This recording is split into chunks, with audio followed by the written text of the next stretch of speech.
చదువుకుందాం. మత్తయి సువార్త 24వ అధ్యాయము 44 నుంచి 51 వచనాలు మనం చదువుకుందాం.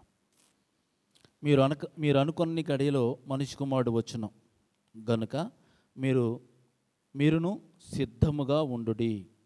యజమానుడు తన ఇంటి వారికి తగిన వేళ అన్నము పెట్టుటకు వారిపైన ఉంచిన నమ్మకమైన వాడును బుద్ధిమంతుడు నైనా దాసుడెవడు? యజమానుడు వచ్చినప్పుడు ఏ దాసుడు ఎలాగు చేయుచుండుట అతడు కనుగొనో ఆ దాసుడు ధన్యుడు.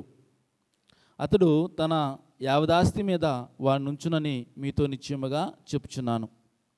అయితే దుష్టుడైన ఒక దాసుడు తన యజమానుడు ఆలస్యం చేయుచున్నాడని తన మనసులో అనుకొని తన తోడి దాసులను కొట్ట మొదలుపెట్టి త్రాగుబోతులతో త్రాగుచునుంటే ఆ దాసుడు కనిపెట్టని దినములలోనూ వాడుకొనని గడియలలోనూ వాని యజమానుడు వచ్చి వానిని నరికించి వేషధారులతో కూడా వానికి పాలు నియమించును. అక్కడ ఏడ్పును పండ్లు కొరుకుటయు ఉండును.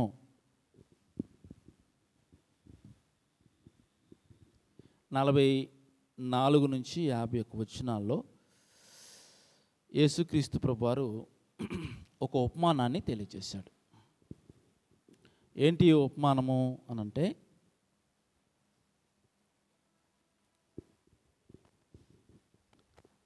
బుద్ధిమంతుడైన దాసుని గురించి.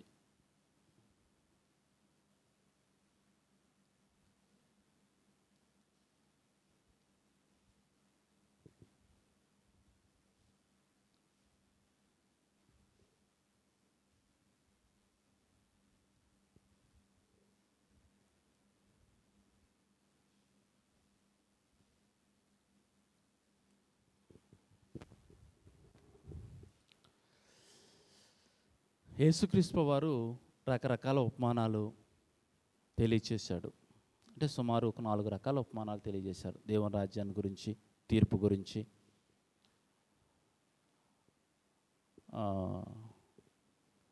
అలాగే 4 రకాల ఉపమానాలు యేసుక్రీస్తు వారు తెలియచేశాడు. యేసుక్రీస్తు వారు ఇజ్రాయేలుతో అంటే కాలాన్ని సూచించే కొన్ని ఉపమానాలు తెలియచేశాడు. టైం సూచించే కొన్ని ఉపమానాలు. ఇలాగా ఒక 4 ఉపమానాలని యేసుక్రీస్తు 4 రకాల ఉపమానాలని యేసుక్రీస్తు వారు తెలియచేశాడు. దేవుని రాజ్యం యొక్క శక్తిని, రెండవ రాకడ, తీర్పు, వీటిని తెలియజేసేటువంటి ఉపమానాలు యేసుక్రీస్తు వారు తెలియజేశాడు. ఓకే, ఇప్పుడు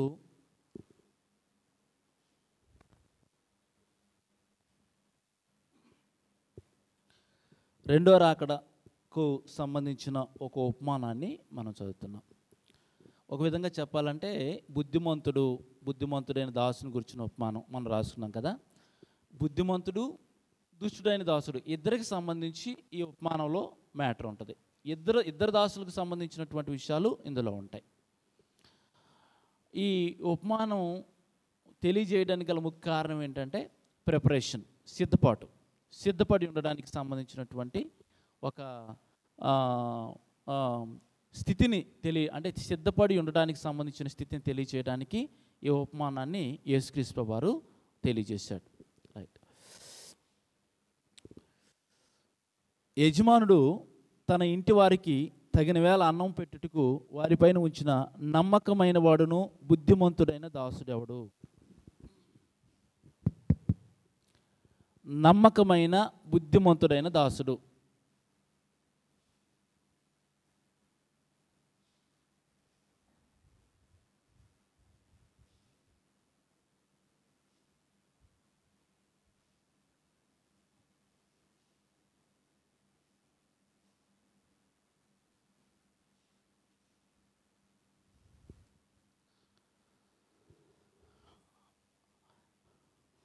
దాసత్వము, దాసుడిగా ఉండడము, బానిసలుగా ఉండడము అనేది బైబిల్లో మనం అనేక సందర్భాల్లో చూస్తాం.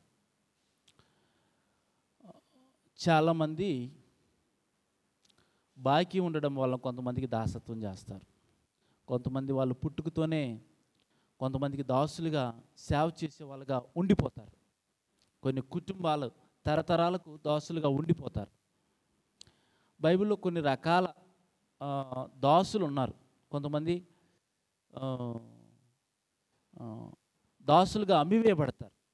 అంటే ఇక వాళ్ళకి అమ్మ తల్లిదండ్రులు కానివ్వండి, లేకపోతే ఒక యజమాని తన దాసుని ఇంకొక యజమానికి కానివ్వండి, ఇలాగా అమ్మివేసుకునే ఒక సిస్టమ్ ఉంది. మనం ఇశ్రాయేలీయులు చరిత్ర మనం చదివినప్పుడు ఒకళ్ళకి ఇంకొకళ్ళని వాళ్ళ కింద ఉన్న దాసులను అయితేనేమి, వాళ్ళ ఆధీనంలో ఉన్న మనుషులు ఎవరినైనా సరే ఇంకొకరికి అమ్మేసేసుకునే వాళ్ళు అనమాట. అలాగా దాసత్వము అనేటువంటిది ఉంది. ఇక్కడ చెప్పబడే దాసత్వము ఐగుప్తు దేశంలో ఇశ్రాయేలు బానిసలుగా ఉండి చేసినటువంటి దాసత్వం లాంటిది కాదు. బాధ్యతలతో కూడినటువంటి ఒక పనిని అప్పగించి తన దాసుడు తన పనికి పెట్టుకొని ఆ దాసుడికి కొన్ని బాధ్యతలు అప్పగించి పని చేయమని చెప్పడం అనేటువంటి దాసత్వాన్ని గురించి ఇక్కడ మాట్లాడడం జరిగింది అన్నమాట. దాసుడు ఎలాంటి వాడని చెప్తున్నాడు? నమ్మకమైన బుద్ధిమంతుడైనటువంటి దాసుడు. ఇక్కడ ఒక మాట చెప్పాడు. అదేంటంటే, యజమానుడు వచ్చినప్పుడు ఏ దాసుడు ఎలాగు చేయుచుండుట అతడు కనుగొనునో, ఇలాగు చేయుచుండుట అన్నాడు.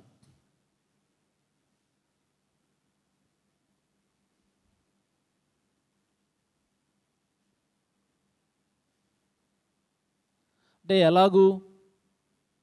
ఎలాగో చెప్పాడు. ఒకసారి మనం 45వ వచనం చూస్తే, యజమానుడు తన ఇంటి వారికి తగిన వేళ అన్నము పెట్టుటకు, తగిన వేళ అన్నము పెట్టుట.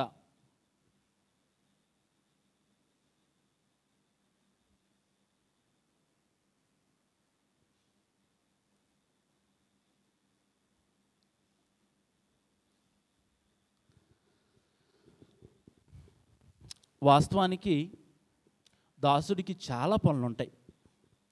ఒక గృహంలో, ఒక ఇంటిలో దాసుడిగా ఉన్నటువంటి వ్యక్తి, యజమానుడు దాసుడికి కుటుంబ బాధ్యతలు అప్పగించేసి వెళ్ళిపోయినప్పుడు ఎన్ని పనులు ఉంటాయండి ఆ దాసుడికి? ఒక ఇంటికి సంబంధించి ఎన్ని పనులు ఉంటాయి? ఇక్కడ యేసుక్రీస్తు వారు ఒక పనిని మెన్షన్ చేశాడు. నమ్మకమైన బుద్ధితో, బుద్ధి కలిగిన వ్యక్తిగా చేయవలసిన ఒక పనిని గురించి మాట్లాడాడు. అదేంటంటే, తగిన సమయంలో దాసులకు భోజనము పెట్టడము. అంటే ఒక్కొక్కసారి తన దాసులకు భోజనం లేట్ చేసే అవకాశం ఉంది, లేకపోతే భోజనం పెట్టడం మానేసే అవకాశం ఉంది. ఒకవేళ దాసుడు నమ్మకమైన వాడు కాకపోతే ఎలాంటి పరిస్థితుల్లో ఆ వ్యక్తి ఉంటాడు అన్న విషయాన్ని కింద మళ్ళీ చెడ్డదాసుని గురించి మాట్లాడాడు.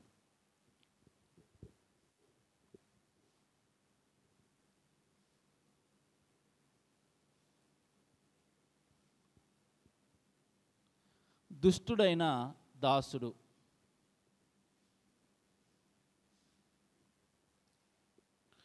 దుష్టుడైన దాసుని గురించి ఏం చెప్పాడు అంటే 48వ వచనంలో, అయితే దుష్టుడైన ఒక దాసుడు తన యజమానుడు ఆలస్యము చేయుచున్నాడని తన మనసులో అనుకొని తన తోడి దాసులను కొట్ట మొదలుపెట్టి ఏం చేస్తున్నాడు? అసలు అతని భావన ఎలా ఉంది? అతని ఫీల్ ఎలా ఉంది? ఫస్ట్ చెడ్డదాసుని యొక్క ఆలోచన ఎలా ఉంది? ఆలస్యం చేయుచున్నాడు,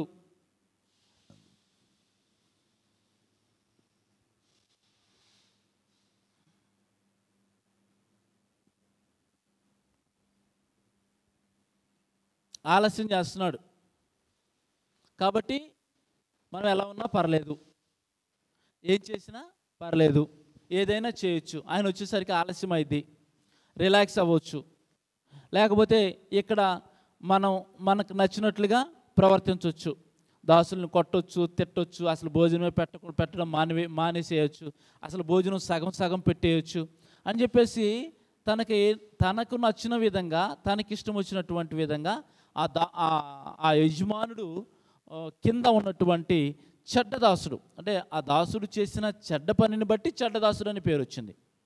దాసుడు అనే పదం చెడ్డది కాదు, కానీ అతడు చేసిన పనిని బట్టి అతనికి చెడ్డ దాసుడు అనే పేరు వచ్చిందనమాట. కాబట్టి ఇక్కడ చెడ్డదాసుడు ఆలోచనలు ఎలా ఉన్నాయండి? చెడ్డదాసుని యొక్క ఆలోచనలు ఎలా ఉన్నాయి? కొద్దిగా ఆలస్యం చేశాడు అనుకో, ఇంకా ఆలస్యం చేస్తాడులే, ఆయన రాడులే, ఆయన ఎప్పుడో వస్తాడులే, చూద్దాంలే అనుకుంటాడు అనమాట. అలాగే మరొక మాట ఏమన్నాడంటే, ఆలస్యం చేస్తున్నాడు కదా అని అనుకొని దాసులను కొట్ట మొదలుపెట్టాడు. అంటే కింద ఉన్నటువంటి దాసులను కొడుతున్నాడు, తోటి దాసులను.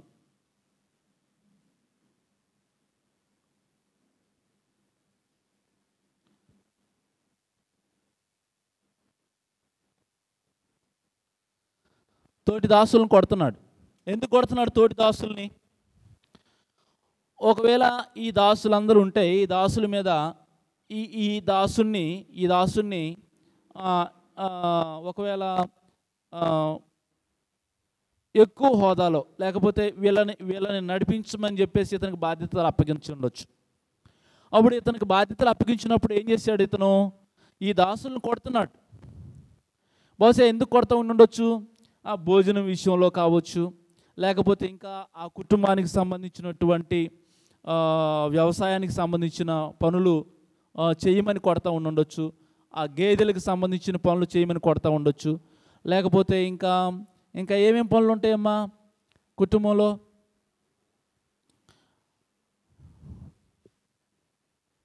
ఆ పశువుల్ని మేపే పనులు అయితే అవ్వచ్చు, ఇంకా కుటుంబానికి సంబంధించిన ఏవేవో పనులు అయితే ఉంటాయో వీటన్నిటిలో కూడా వీళ్ళు పనిచేసేవాళ్ళు. ఈ దాసుల చేత ఈ వ్యక్తి ఏం చేయాలంటే నమ్మకంగా పని చేయించుకోవాలి, చెప్పి చేయించుకోవాలి, జాగ్రత్తగా చేయించుకోవాలి. కానీ ఏం చేస్తున్నాడు ఇతను? దాసులను ఏం చేస్తున్నాడు? కొడుతున్నాడు అనమాట. అలాగే మరొక విషయం ఏంటి అంటే, ఇంకా ఏం చేస్తున్నాడట? కొట్ట మొదలుపెట్టి త్రాగుబోతులతో తినుచు త్రాగుచున్నాడు. త్రాగుబోతులతో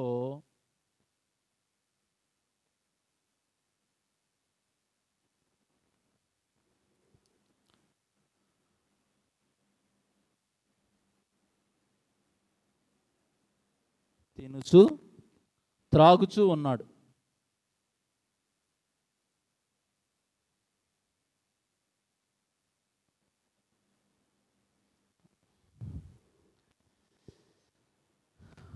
నమ్మకమైన బుద్ధిమంతుడైనటువంటి దాసుడున్నాడు, దుష్టుడైన దాసుడున్నాడు.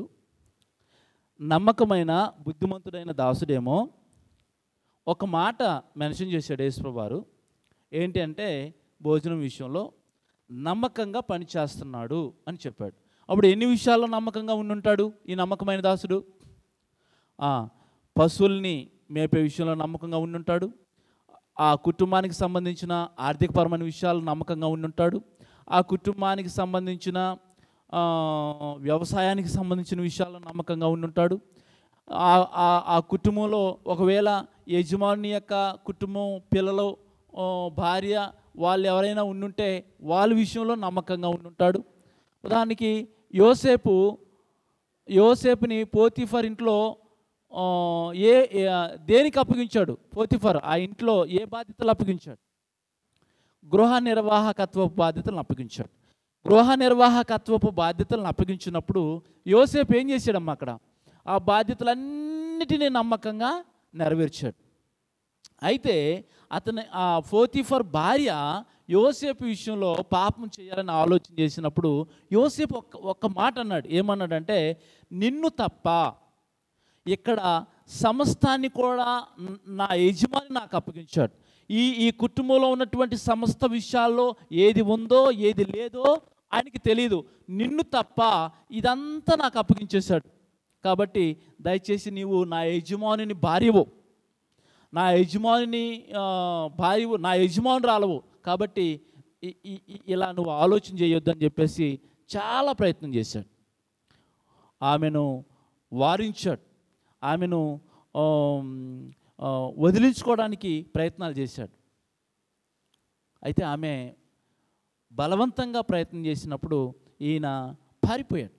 అంటే ఒక్కొక్కసారి మనమే పారిపోవాల్సిన పరిస్థితులు వస్తాయి. పాపం విషయంలో, తప్పుల విషయంలో, లేకపోతే దేవునికి విరుద్ధమైనటువంటి కార్యాల విషయంలో మనమే పారిపోవలసినటువంటి పరిస్థితులు వస్తాయి. మనం పారిపోకుండా మనం కానీ అంటించుకున్నామంటే పాపం చేసేసిన వాళ్ళం అవుతాం. కాబట్టి మనమే పారిపోవాలి అంతే. అప్పుడు యోసేపు పారిపోయాడా, ఆమె పారిపోయిందా?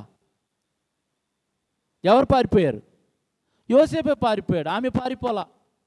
నేను నీతిమంతుని కాబట్టి నేను ఎట్టనేగా ఉంటాను, నేను పరిశుద్ధిని కాబట్టి నేను ఎట్టనే ఉంటాను అనలా. ఆయన పారిపోయాడు, ఎందుకంటే అది భయంకరమైంది పాపం కాబట్టి ఆయన పారిపోయాడు. అంటే నమ్మకమైనటువంటి దాసుడు అన్ని విషయాల్లో, గృహ నిర్వాహకత్వమునకు సంబంధించిన అన్ని విషయాల్లో నమ్మకంగా ఉంటాడు. బైబిల్లో ఒక మాట ఉంది, కొంచెములో నమ్మకముగా ఉన్నవాడు ఎక్కువలో నమ్మకంగా ఉండే విధంగా దేవుడు ఏర్పాటు చేస్తాడు. కొంచెంలో ఎవరైనా నమ్మకంగా ఉంటే దేవుడు ఎక్కువ బాధ్యతల్ని అప్పగిస్తాడు. కొంచెంలో నమ్మకం పోగొట్టుకుంటే ఏముండదు ఆ వ్యక్తికి, ఆ ఎక్కువ మోతాదులో మరలా బాధ్యతలు అప్పగించడం అనేది ఉండదు. ఇప్పుడు ఇక్కడ ఈ బుద్ధిమంతుడైనటువంటి దాసుని విషయంలో కూడా ఒక అద్భుతమైనటువంటి నిర్ణయం తీసుకున్నాడు యజమానుడు. ఒక అద్భుతమైనటువంటి నిర్ణయం తీసుకున్నాడు. మనం చూస్తాం ఈ బుద్ధిమంతుడైన దాసుడు ఇంత చక్కగా ప్రవర్తించడం వలన దేవుడు అతనికి ఇచ్చినటువంటి ప్రమోషన్ ఏంటో మనం చూస్తాం, లేకపోతే యజమానుడు అతనికి ఇచ్చిన ప్రమోషన్ ఏంటో మనం చూస్తాం. ఇప్పుడు దుష్టుడైన దాసుడు, ఇప్పుడు దుష్టుడైనటువంటి దాసుడి పరిస్థితి ఏంటి? ఇప్పుడు ఈ ఉపమానం దేనికి సంబంధించి, ఎందుకు ఈ ఉపమానాన్ని తెలియజేస్తున్నాడు యేసుప్రభువు వారు?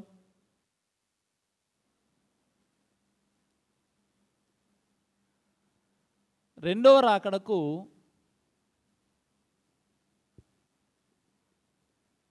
సిద్ధపాటును గూర్చి, లేదా సిద్ధపడుటను గూర్చి.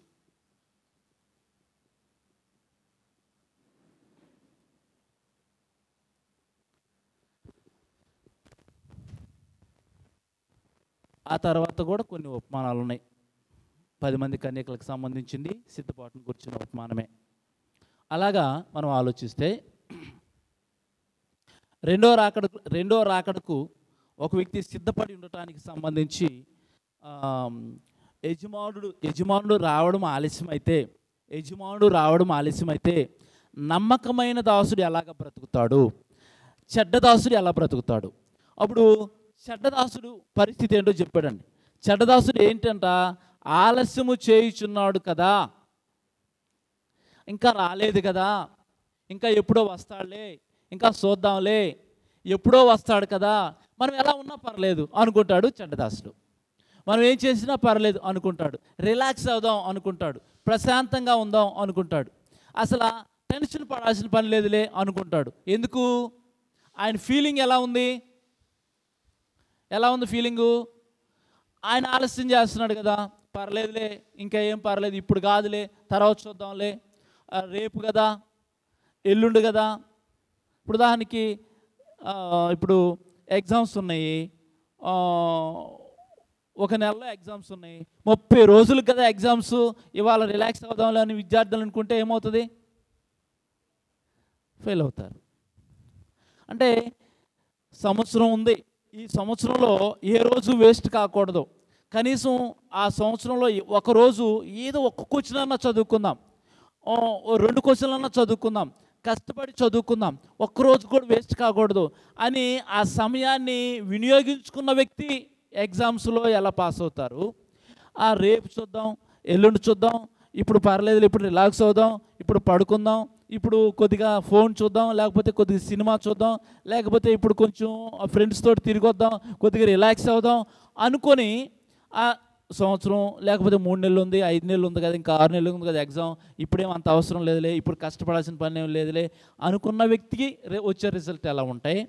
ఎప్పటి నుంచి రేపే ఎగ్జాము పెట్టొచ్చు, ఎల్లుండే ఎగ్జామ్ పెట్టొచ్చు, ఎప్పుడైనా పెట్టొచ్చు అనుకొని సిద్ధపడినటువంటి వ్యక్తి యొక్క పరిస్థితి ఎలా ఉంటుంది? అదండి ఇక్కడ. అంటే యేసుక్రీస్తు ప్రభు యొక్క రాకడ రెండోసారి ఎప్పుడో వస్తుంది, ఇప్పుడు రాలేదు కదా, రేపు రాదు కదా, ఎల్లుండి రాదు కదా, ఇంకా సంవత్సరం దాకా రాదు కదా, ఎప్పుడో వస్తుంది. అలా అనుకోవడం వలన ఒక మనిషి ఆలోచనలు ఎంత దుర్భరంగా ఉంటాయో తెలియజేసాడండి. ఎప్పుడో వస్తాడు, ఇప్పుడే రావచ్చు అనుకున్న బుద్ధిమంతుడైన నమ్మకమైన దాసుడు అన్ని విషయాల్లో నమ్మకంగా పనిచేశాడు.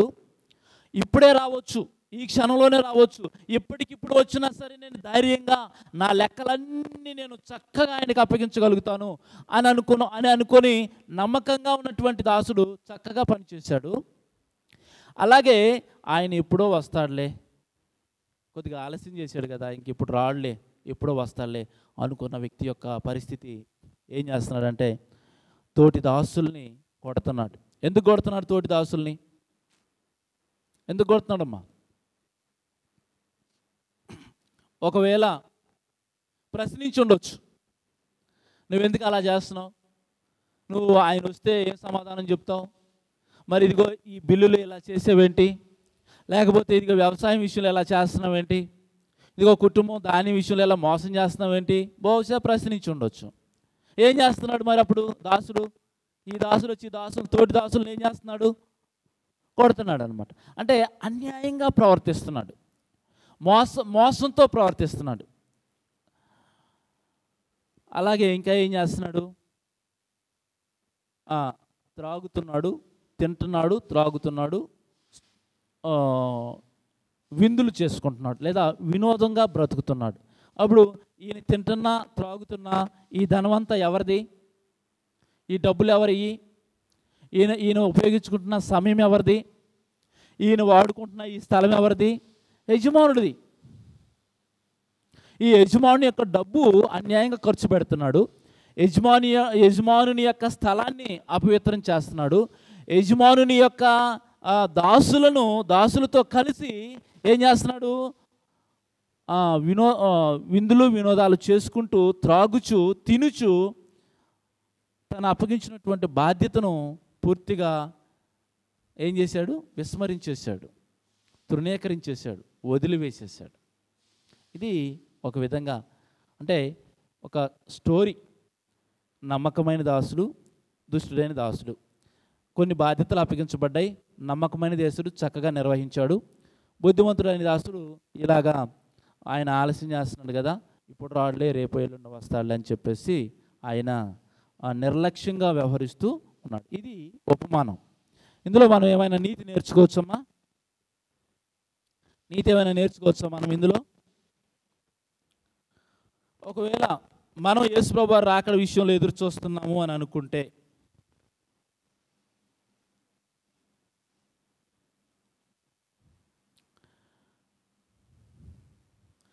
యేసుక్రీస్తు ప్రభు రాకడ విషయంలో నిజంగా మనం ఎదురు చూస్తున్నాం, ఆయన రాకడ కోసం ఎదురు చూస్తున్నాం, రెండో రాకడ గురించి ఆలోచిస్తున్నాం, ఆయన ఎప్పుడైనా రావచ్చు, ఈ క్షణమే రావచ్చు అని నిజంగా మనం అనుకుంటే అలా జీవిస్తాం.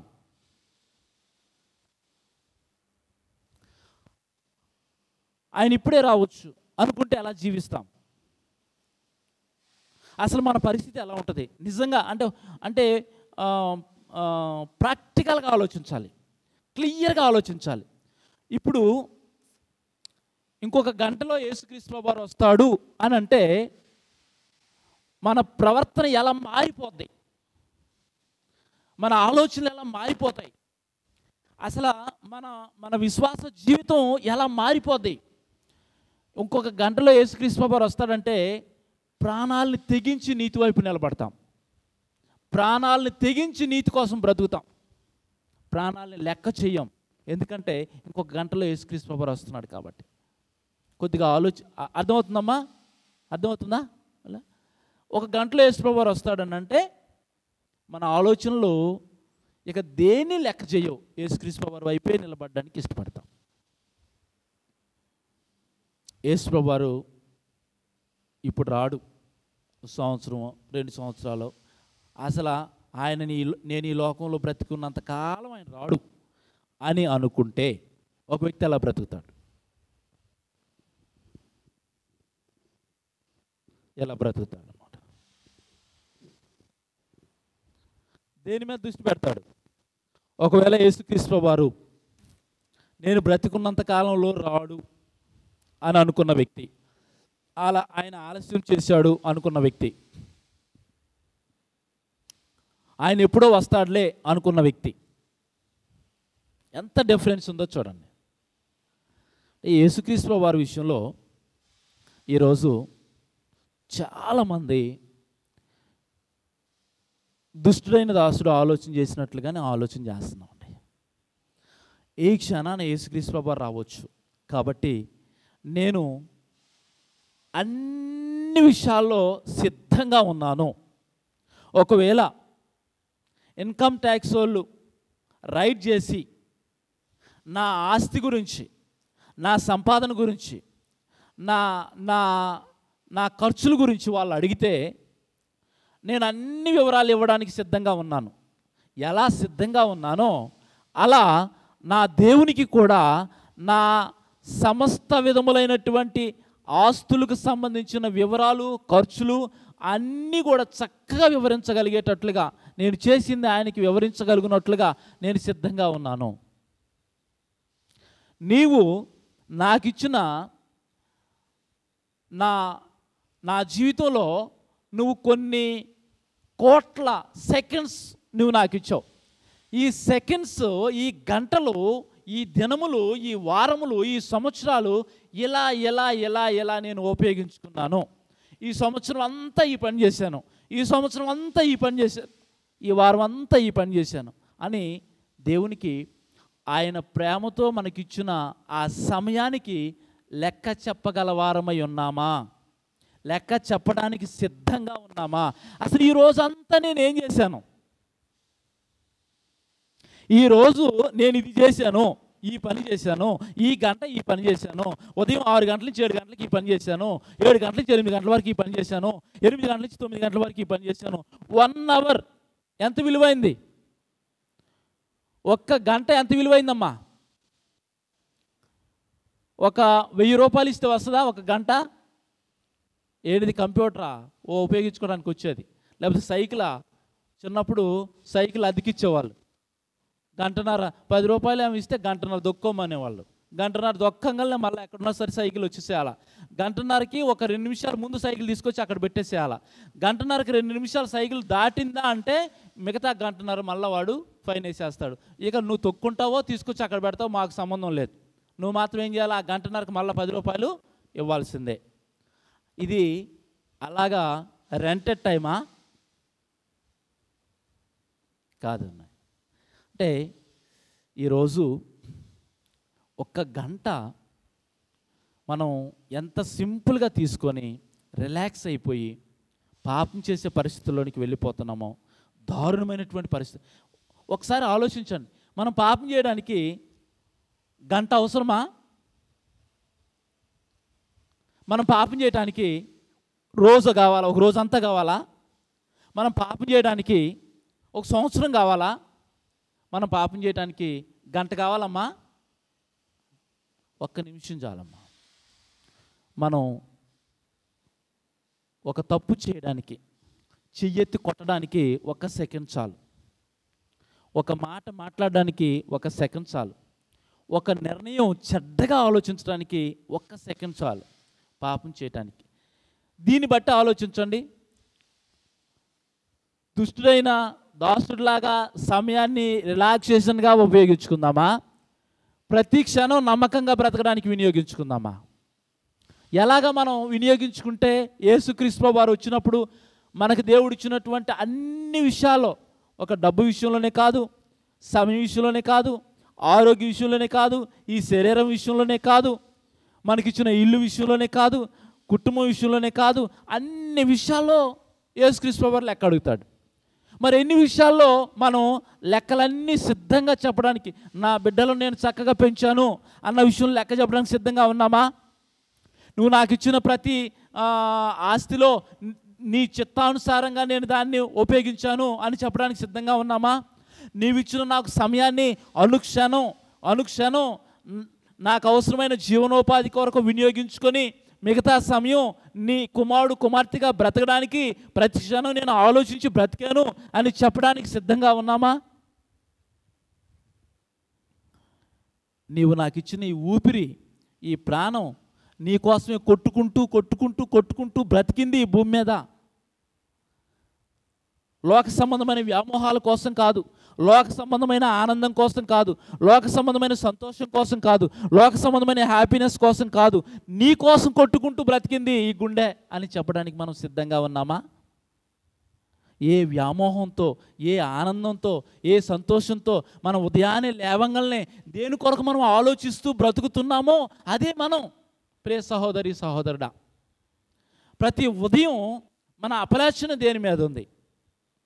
మన తీవ్రత దేని మీద ఉంది? నా దేవుడు, నా గుండెల్లో నా దేవుడు ఉన్నాడు, నా ప్రాణం నా దేవుడు అంటే, పరిశుద్ధంగా బ్రతకడం అంటే నాకు ప్రాణం, నాకు ఇష్టం. తేలికంటే బైబిల్లో మాటలు వర్ణించాడుగా.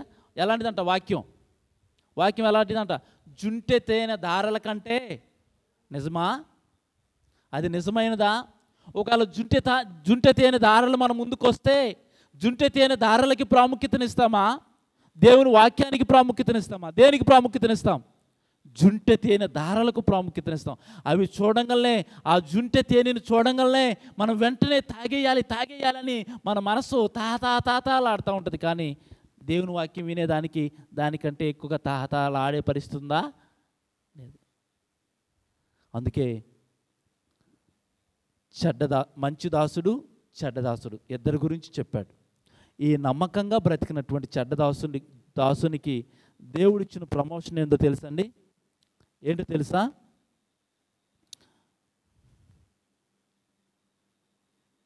ఏమనాలి దాన్ని తెలుగులో?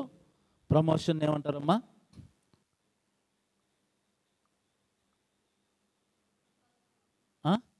పదోన్నతి.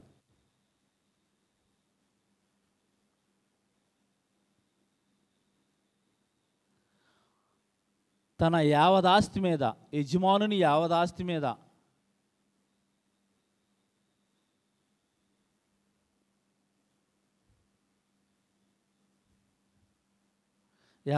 మీద అధికారిగా నియమించాడు.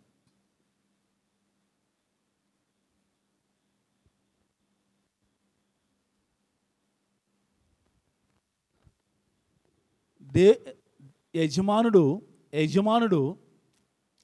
దాసుని ఏర్పాటు చేసుకున్నాడు. ఆ దాసుడు తన కుటుంబం అంతట్లో నమ్మకంగా ఉన్నాడు.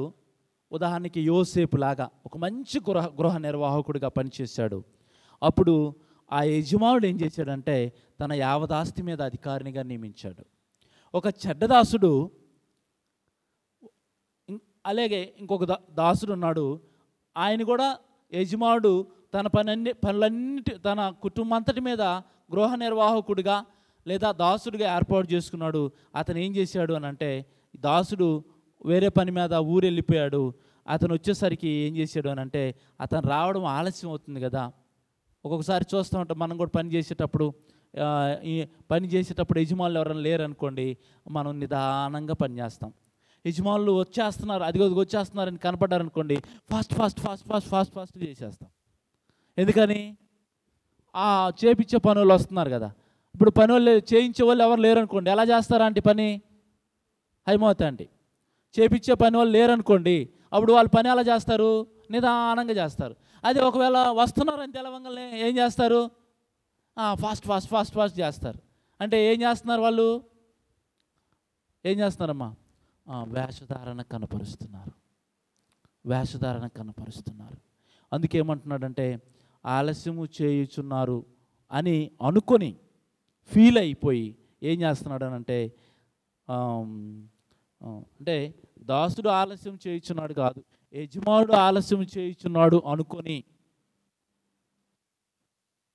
అనుకున్నాడు.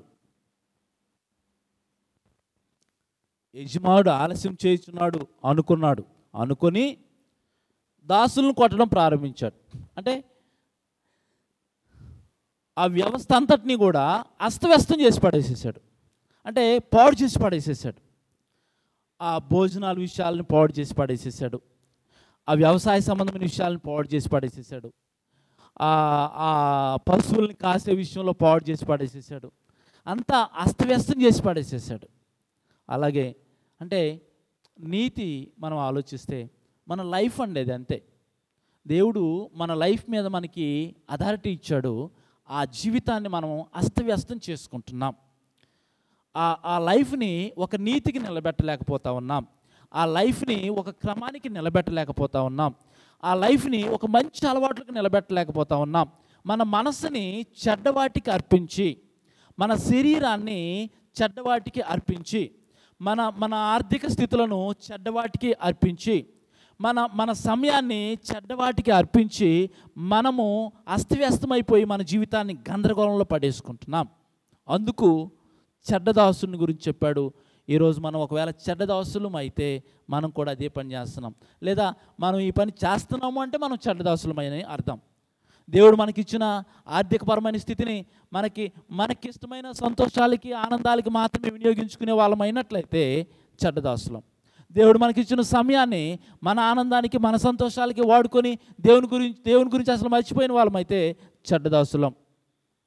అలా మన శరీరాన్ని దేవుడు మనకిచ్చాడు, ఆరోగ్యాన్ని ఇచ్చాడు, ఆయుష్నిచ్చాడు, చక్కటి శరీరాన్ని ఇచ్చాడు. ఈ శరీరాన్ని మనం దేవుని కొరకు భద్రంగా, పరిశుద్ధంగా కాచుకొని వాళ్ళమైనట్లయితే చెడ్డదాసులం. నీతి అన్నమాట అది. అప్పుడు ఎలా చెడ్డదాసుడైనటువంటి వ్యక్తికి దేవుడిచ్చినటువంటి రిజల్ట్, ఫలితం, ఇక్కడ ఫలితం అనాలి. ఇదేమో పదోన్నతి, ఇక్కడేమో ఫలితం.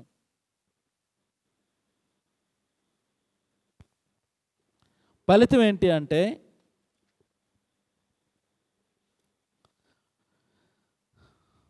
మా 50వ వచనంలో, ఆ దాసుడు కనిపెట్టని దినములలోను వాడుకొనని గడియల్లోనూ వాని యజమానుడు వచ్చి వానిని నరికించి వేషధారులతో కూడా వానికి పాలు నియమించును. ఏందంట ఫలితం ఏంటమ్మా?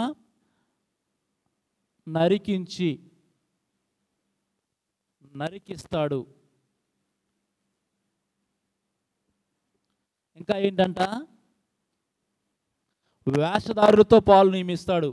వేషధారులు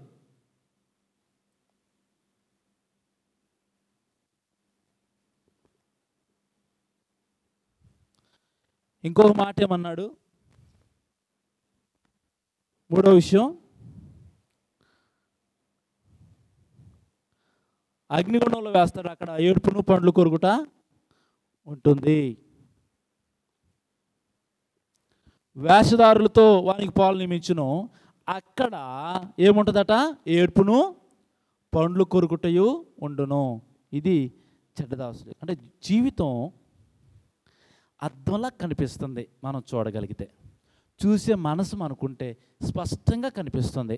మన జీవితం అగ్నిగుండానికి దగ్గరగా ఉందా, నిత్య జీవానికి దగ్గరగా ఉందా, మనకి ఇప్పుడే కనిపిస్తుంది. ప్రియ సహోదరి, సహోదరుడా, మనం చూడగలగాలి ఫస్ట్.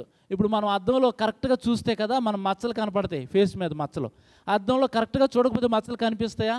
కనిపించవు. కాబట్టి అద్దం మరకలుగా ఉన్న మచ్చలు కనపడవు, చూసే చూపు సరిగా లేకపోయినా మచ్చలు కనపడవు. ఇప్పుడు బైబిల్ కరెక్ట్గా ఉంది, చూసే చూపు మంద కరెక్ట్గా ఉండాలి. ఇప్పుడు చెడ్డదాసుడు, మంచి దాసుడు పరిస్థితి ఏంటో, చెడ్డదాసుడు పరిస్థితి ఏంటో కరెక్ట్గా మనకు అర్థమైతే మనం ఎక్కడున్నామో మనకు అర్థమవుతుంది. అంటే క్లారిటీ, అర్థం కనిపిస్తుంది. నేను మంచి దాసుని అయితే నా సమయాన్ని, దేవుడు నాకు ఇచ్చిన సమయాన్ని చక్కగా వినియోగిస్తాను. నేను మంచి దాసుని అయితే దేవుడు నాకు ఇచ్చిన ఆర్థిక స్థితిని దేవుని చిత్తానుసారంగా వాడతాను. నేను మంచి దాసుని అయితే నా శరీరాన్ని నేను జాగ్రత్తగా, కంట్రోల్డ్గా, విశ్వాస సంబంధమైన భావోద్వేగాలతో, విశ్వాస సంబంధమైన ఆలోచనలతో, విశ్వాస సంబంధమైన భక్తిపరమైన నిర్ణయాలతో జాగ్రత్తగా బ్రతుకుతాను. నేను మంచి దాసుని అయితే ఇతరులతో గౌరవంగా, మర్యాదగా వ్యవహరిస్తాను. నేను మంచి దాసుని అయితే దేవుడు నాకు ఇచ్చిన హోదాని, ఒకవేళ యాజ్ ఏ వైఫ్, మదర్, లేకపోతే సిస్టర్, లేకపోతే ఏ హోదాని దేవుడు నాకు ఇచ్చాడో ఆ హోదాని చక్కటి బాధ్యతలతో, ప్రేమతో, చక్కటి ఆలోచనలతో, హోందాతనంతో నేను నిర్వహిస్తాను. ఒకవేళ ఒక తండ్రి పోస్ట్, ఒక భర్త పోస్ట్, ఒక కొడుకు పోస్ట్ దేవుడు నాకు ఇస్తే దాన్ని చక్కగా నిర్వహిస్తాను, ఎందుకంటే నేను నమ్మకమైన బుద్ధిమంతుడైన దాసుడును కాబట్టి. ఇలా మనం ఆలోచిస్తే మంచి రిజల్ట్ దేవుడు మనకిస్తాడు. ఇప్పుడు లోకంలో ఈ వ్యక్తి, దేవుడు ఈ వ్యక్తిని తన యావదాస్తి, యజమానుడు, దేవుడు అనే పదం వచ్చేస్తుంది, యజమానుడు తన యావదాస్తి మీద అధికారిగా నియమించాడు. మనం నమ్మకంగా ఉంటే దేవుడు మనకి ఎలాంటి రిజల్ట్ ఇస్తాడు?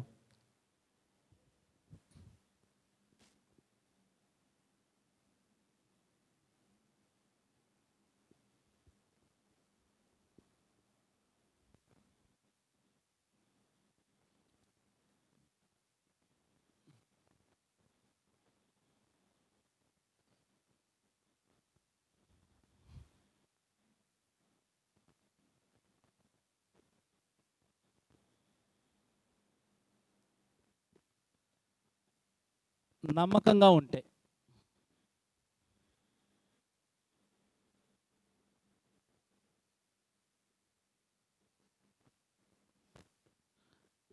నమ్మకంగా ఉంటే ఏం చేస్తాడు దేవుడు? మనకి నిత్య జీవాన్ని ఇస్తాడు.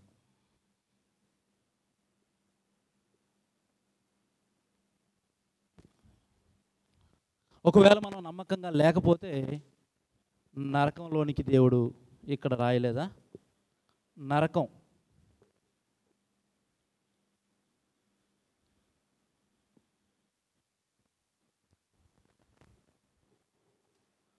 అక్కడ ఏముండిద్ది అన్నాడు? అక్కడ ఏడుపును పండ్లు కొరుకుటి ఉంటుంది అన్నమాట. కాబట్టి బుద్ధిమంతుడైనటువంటి దాసుని గురించినటువంటి ఉపమానాన్ని మనం చదువుకున్నాం. ఉపమానం ఏంటో చూసాం, ఆ ఉపమానంలో ఉన్న నీతి చూసాం. ఇప్పుడు మన జీవితం మనకు అర్థమవుతుంది, మన జీవితం మనకు కనిపిస్తుంది. నిజంగా అది మనకు అర్థమైతే ఇప్పుడే మనం నిర్ణయం తీసుకుంటాం, నిజంగా ఆలోచన చేస్తాం, ప్రాక్టికల్గా ఆలోచన చేస్తాం. ప్రతి సమయం ఒక్క క్షణం దేవుడు నన్ను వదిలిపెడితే నేనేమైపోతానో నాకు అర్థమైపోయింది. కాబట్టి ప్రతి క్షణం, ప్రతి ఉదయం, ప్రతి రాత్రి, ప్రతి మధ్యాహ్నం దేవునిది, దేవుడు నాకు ఇచ్చాడు. నేను నమ్మకంగా దాన్ని వినియోగించుకోవాలి. ప్రతి పైసా దేవునిది, దాన్ని జాగ్రత్తగా వినియోగించుకోవాలి.